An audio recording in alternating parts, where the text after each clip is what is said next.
This is the Coast Guard Sector Command Center. It's where they manage all Coast Guard operations from search and rescue to security. I have a safety captain report order. The Coast Guard is responsible for tracking every boat and ship that comes into New York Harbor, a vast region that starts 10 miles south of the Verrazzano Bridge, all the way up the Hudson River past the George Washington Bridge. They estimate that's one major vessel every 8 minutes. In terms of the mission of the Coast Guard, how do you sum that up for us? I mean, put quite simply, our job is to ensure the safety and security of this port, and that's the safety and security of the hundreds of billions of dollars of cargo, the tens of millions of passengers, and the thousands of recreational boaters that move on this waterway throughout the year. Captain TAMA shows me the port from a vantage point in Fort Wadsworth. He tells me the job gets bigger every year, with the region's population growing and no major new roadways being built. Waterway traffic is an increasingly popular alternative, and so is the potential for problems and danger. Everything from boating accidents to toxic spills and terror threats. Our missions fall under three buckets, and it's really safety, security, and environmental protection. So Greg, what is this room? This is the vessel traffic service.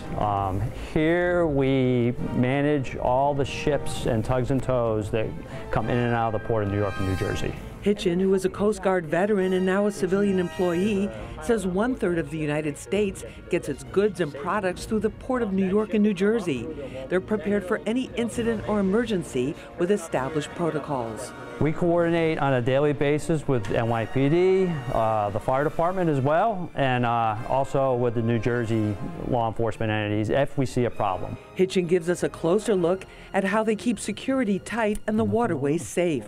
Once every 8 minutes, someone's calling us to tell us that they're either entering the port or they're getting underway from their pier and leaving the port. He says the CF Campbell's going to check in as well. Coast Guard Operations Specialist First Class MARC-ANTOINE works a 12-hour shift. He keeps his eyes focused on monitors that show everything moving on the water in the port, what they call the AOR, an acronym for Area of Responsibility. On Channel 11, it's initial check-in.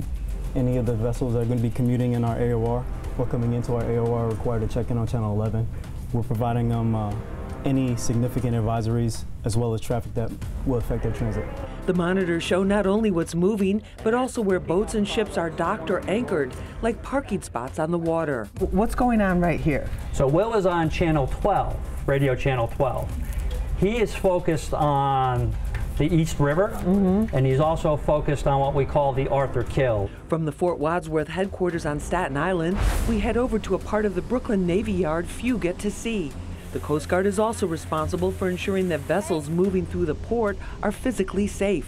Normally, the vessels that we are inspecting are commercial vessels, so like the ferries you might take to work or barges that are carrying home heating oil, things like that. So it's important that we check the hull to make sure that the vessels are still meeting the federal regulations. It's tough work that requires hands-on physical inspections in the dry dock area and a knowledge of not only what goes right, but what can go wrong. Depending on whether it's steel or aluminum, they corrode at different rates. So we're looking for corrosion, depending on the conditions they operate in, whether it's out at sea like this vessel or here in the harbor like a ferry vessel pulling into piers every 15 minutes, there could be possible damage.